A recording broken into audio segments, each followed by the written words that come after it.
nagtatrabaho ko sa opisina, hawak ko papel, computer. I've been working in that office for the last 8 years.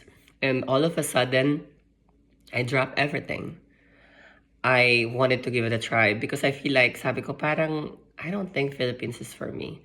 I don't think parang hindi ako may hinahanap ako.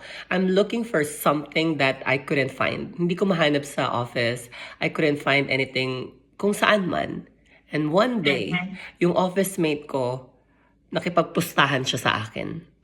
Aldrin, itry mo nga mag-apply ng US visa.